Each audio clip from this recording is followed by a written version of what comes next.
خرچ کا کسی پر احسان رکھتے ہیں اور نہ کسی کو تکلیف دیتے ہیں، ان کا صلہ ان کے پروردگار کے پاس تیار ہے،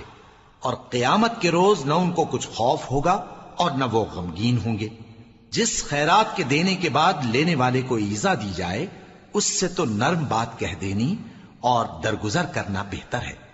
اور اللہ بے نیاز ہے،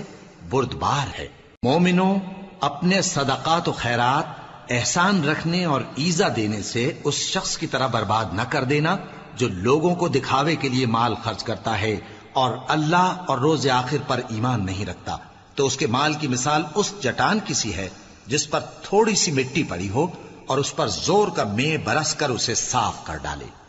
اسی طرح یہ ریاکار لوگ اپنے اعمال کا کچھ بھی صلہ حاصل نہیں کر سکیں گے، اور اللہ ایسے ناشکروں کو ہدایت نہیں دیا کرتا۔ اور جو لوگ اللہ کی خوشنودی حاصل کرنے کے لیے اور خلوص نیت سے اپنا مال خرچ کرتے ہیں، ان کی مثال ایک باغ کی سی ہے جو اونچی جگہ پر واقع ہو، جب اس پر زور کا مے پڑے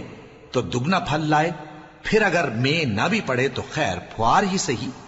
اور اللہ تمہارے کاموں کو دیکھ رہا ہے۔ بھلا تم میں کوئی یہ چاہتا ہے کہ اس کا کھجوروں اور انگوروں کا باغ ہو جس میں نہریں بہ رہی ہوں اور اس میں اس کے لیے ہر قسم کے میوے موجود ہوں، اور اسے بڑھاپا آ پکڑے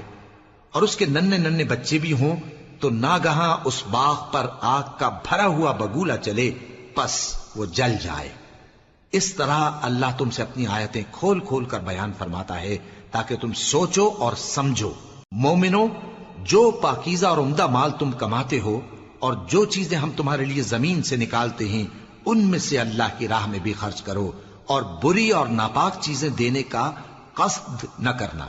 کہ اگر وہ چیزیں تمہیں دی جائیں تو بجز اس کے کہ لیتے وقت آنکھیں بند کر لو، ان کو کبھی نہ لو، اور جان رکھو کہ اللہ بے نیاز ہے، خوبیوں والا ہے۔ شیطان تمہیں تنگ دستی کا خوف دلاتا اور بے حیائی کے کام کرنے کو کہتا ہے، اور اللہ تم سے اپنی بخشش اور رحمت کا وعدہ کرتا ہے، اور اللہ کشائش والا ہے، سب کچھ جاننے والا ہے۔